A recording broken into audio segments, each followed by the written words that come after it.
So if we talk about foundation models, so see, they are probabilistic by nature. Foundation models are probabilistic by nature, but we can influence their behavior. We can influence the behavior of foundation models.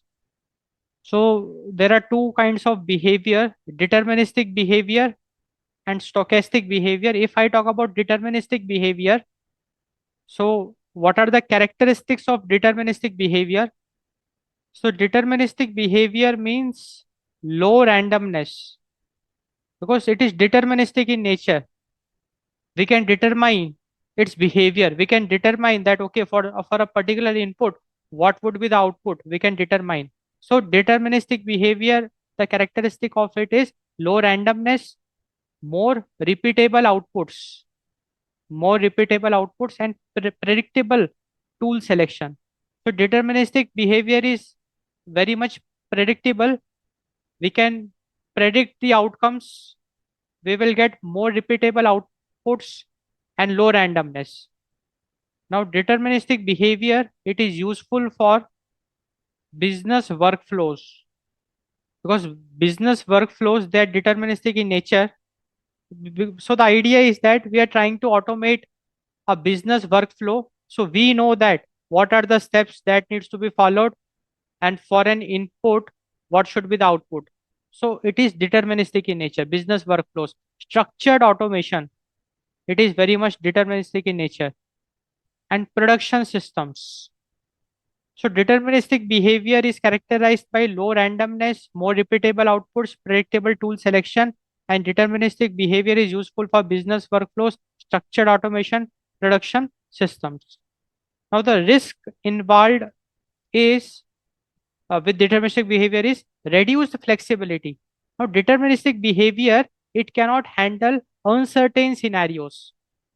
So that's why the system will be more of like brittle, rigid. Any uncertainty, it will break. So reduced flexibility and less creative problem solving. If we talk about stochastic behavior. So if we look at the characteristics of stochastic behavior, more varied outputs, more varied outputs. Because it's stochastic. Stochastic means a sort of randomness is there. The outputs will not be deterministic, rather it will be varied. Variations will be there in the outputs. More varied outputs, more exploratory reasoning, and less repeatable. So stochastic behavior, it is useful for research agents, it is useful for ideation, it is useful for creative systems. Because when we are building research agents, they have to handle with many uncertain scenarios. We want creative responses, ideation, creative systems. So their stochastic behavior plays the role. So stochastic behavior, the characteristics is more varied outputs, more exploratory reasoning, less repeatable. Stochastic behavior is useful for research agents, ideation, and creative systems. Now the risk involved with stochastic behavior is the inconsistent execution. Inconsistent execution, harder debugging, and harder evaluation. So the execution is very inconsistent.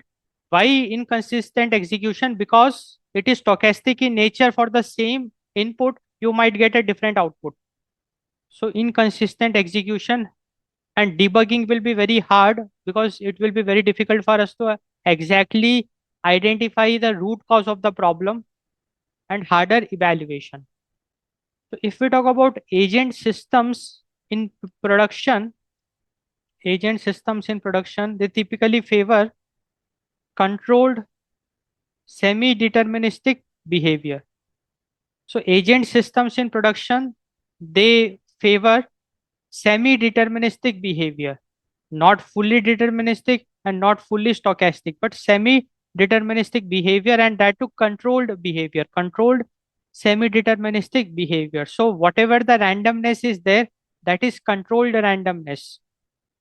and how we can control the agent systems by introducing guardrails.